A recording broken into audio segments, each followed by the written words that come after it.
Hi, this is Ted. All right, today I'm going to be talking about the book of Exodus. What I did is I broke down every law in the book of Exodus to the best of my ability one time through, so I might miss a few.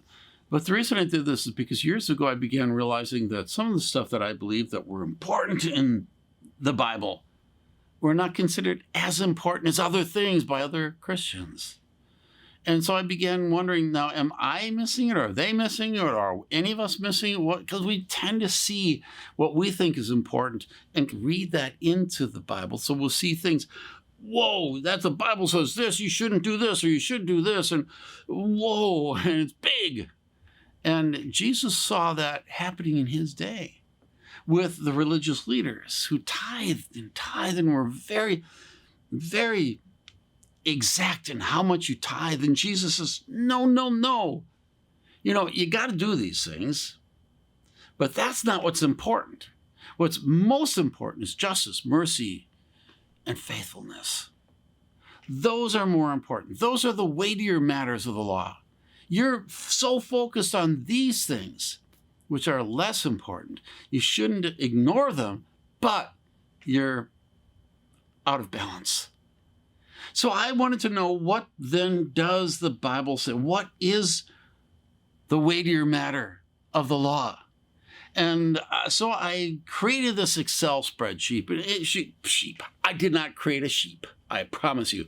I created this Excel spreadsheet, and I went through every law of Moses from Exodus, Leviticus, Numbers, and Deuteronomy, every one of them, and I wrote them down. I even wrote down how many verses.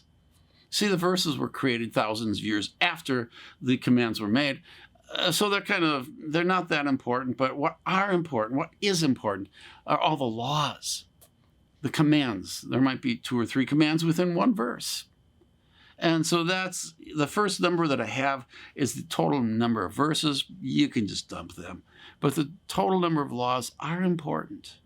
And even if I have this a little bit wrong, that I might have missed a law or two, this is still going to show you what is weightier than all the rest, at least according to the book of Exodus. And I'll go through this with each book of the law.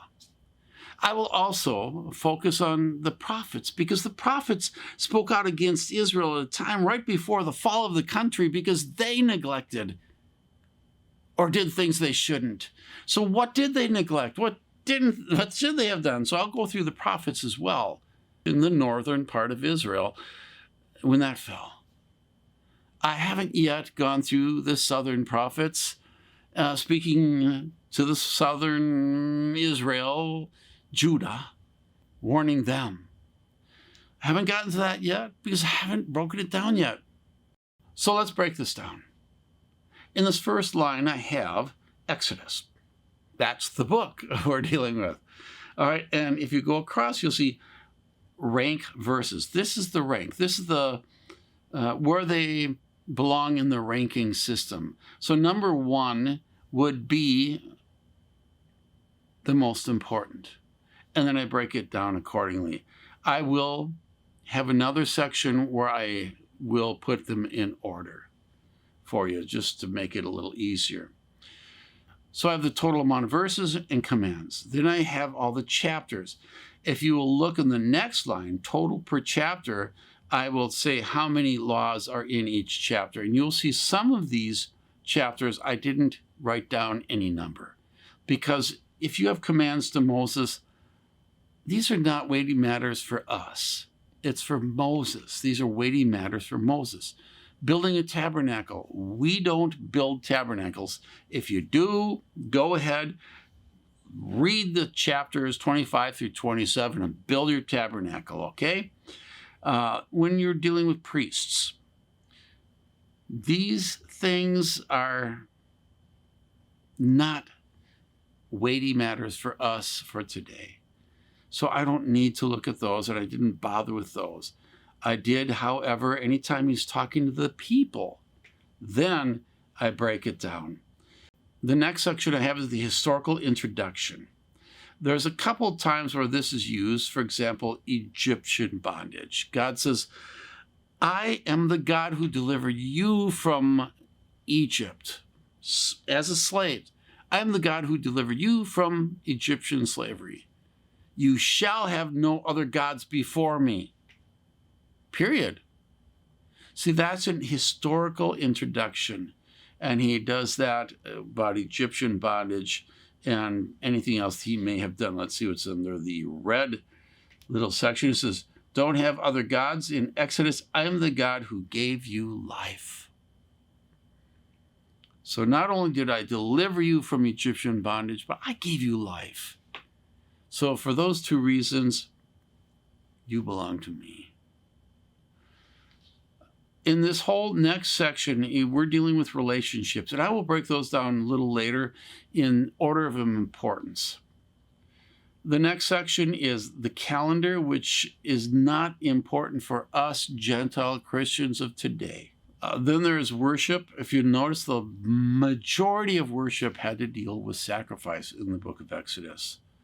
So it doesn't seem like God is that concerned about any kind of worship. You need to lift up your hands, or you need to pray such and such a way, or anything like that. But sacrifice was critical.